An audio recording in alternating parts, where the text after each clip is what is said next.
You sit at a table between two men. One believes you work for his government. The other believes the same thing about a different government on the opposite side of the world. Neither of them is wrong. Neither of them is right. You are the only person in the room who knows the actual shape of the lie. This is not a story about spies in the way movies tell it. There are no gadgets, no chases through crowded markets. The real work of a double agent happens in silence, in patience, in the slow construction of a self that does not exist. No one becomes a double agent by accident. You are chosen years before you understand what you are being chosen for.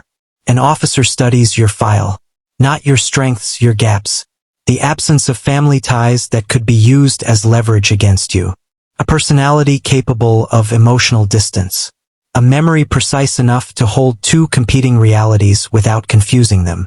You are called in for what you believe is a routine posting review. Instead, a senior officer closes the door and asks a single question. How far would you go for your country if no one could ever know you did it? You do not answer immediately. The best candidates never do. Training does not teach you to fight. It teaches you to disappear inside a manufactured biography. You memorize a childhood you did not live. Street names of a town you have never visited. The name of a school, a teacher, a childhood illness, details so granular that a trained interrogator testing you at 3 in the morning will find no seam. You are taught how to bleed information slowly, like a wound that never fully closes, so your new handlers always believe there is more to come. You are taught how to disappoint your real superiors just enough to seem believable to your fake ones, without ever giving away something that cannot be recovered. Somewhere in this process, the line between rehearsal and identity begins to blur. You stop performing the legend. You start living inside it. The insertion takes over a year. Trust in intelligence work is not given. It is extracted from you in small, deliberate tests. You are asked to confirm information they already know just to see if you lie. You are asked to betray a minor asset to prove your loyalty is real. Sometimes that asset is a person you have never met. Sometimes their fate is decided by a report you write in 20 minutes and never think about again. You do not sleep the first night after that report is filed. You sleep every night after. This is the part of the job that changes people permanently. Not the danger. The distance you have to build between your actions and your conscience just to keep functioning at all. Eventually, the tests stop. You are in. Every double agent describes the same sensation. 2 clocks running simultaneously in your head, and you can never let them fall out of sync. One clock tracks what you have told your foreign handlers. The other tracks what your real service expects you to deliver. A single mismatched detail mentioned in the wrong context can end the operation and end you along with it. You cannot write anything down. You cannot keep a diary, a note, a single physical trace of the truth. Your entire operational memory lives in your head, cross-referenced constantly, checked and rechecked before every conversation. This is why so many long-term double agents describe a specific kind of exhaustion that has nothing to do with physical danger. It is the exhaustion of a mind that is never, even for a moment, allowed to rest inside a single version of the truth. You form real relationships inside your false life. This is not a flaw in the operation. It is the operation working correctly. No one trusts a person who keeps everyone at arm's length, so you let people close. A colleague who becomes something like a friend. A source who begins to see you as a confidant. In some operations, a spouse. Someone who marries the legend, not the person underneath it, without ever knowing there is a person underneath it at all. You know, from the beginning, that all of this is temporary. That every bond you build is scheduled, eventually, for demolition. Some agents say this is the part that never stops costing them, even years later.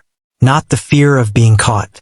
The memory of faces that trusted them completely, who they walked away from without a single word of explanation, because an explanation was never something they were allowed to give. At the center of every double agent's career is a single unbearable position. You are handed real secrets from both sides, and you alone decide what crosses between them.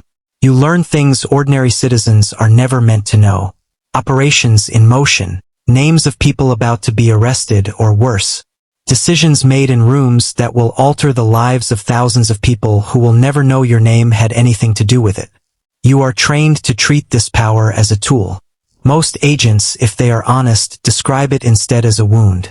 A permanent awareness of how much of the world is shaped by decisions made quietly, by people like you, in rooms with no cameras and no record. You carry that knowledge alone because it is the one thing you can never share with anyone on either side for the rest of your life. Counterintelligence exists specifically to find people like you. It is not a matter of if they get close. It is a matter of when. You learn to read a room the way most people read a sentence. A slightly delayed response. A question repeated in a different form, 10 minutes after the first time. A colleague who used to make eye contact and now does not. Some operatives are pulled before anything happens, quietly reassigned when their handlers sense the walls closing in. Others are not so fortunate. Interrogation, imprisonment, or an end that is never officially confirmed to their own families. You do not get to mourn the agents who disappear. Mourning them publicly would confirm exactly what you have spent years denying. So you carry their absence privately the way you carry everything else. Quietly, permanently, alone. If you are fortunate enough to survive the operation to its natural conclusion, the ending is rarely dramatic. There is no unmasking, no confrontation. Only a quiet withdrawal, engineered over months so no one notices you are already gone. You leave a version of yourself behind in every place you served. An apartment, a desk, a person who believed for years that they knew you. The debrief that follows strips the operation down to its smallest details. Every relationship re-examined for its intelligence value. Every emotion you felt, catalogued as either useful or irrelevant to the mission's outcome. Somewhere in that process, most agents ask themselves the same question. Which parts of what I felt were real? Most of them never find a clean answer. The public image of a double agent is a master of control, moving unseen through the machinery of nations. The private reality is different. You spend your entire career belonging fully to no one. Not the country that sent you. Not the one that trusted you. Not even, in the end, to yourself, because the self you built for the mission slowly replaced the one you started with. Every trust you earned was, by design, a means to an end. Every relationship you kept was scheduled for its own quiet demolition. You gave years of your life in service of a truth so classified that even you may never be permitted to know its full outcome. This is the part no recruitment officer tells you at the beginning. Loyalty, performed long enough, stops being a performance. It becomes the only self you have left. You spend your life making two nations believe they alone hold your loyalty, and in the end, you discover you were never able to give it to anyone, including yourself. Perhaps that is the price of walking between worlds. You are trusted completely by everyone, and known completely by no one, not even the person you used to be.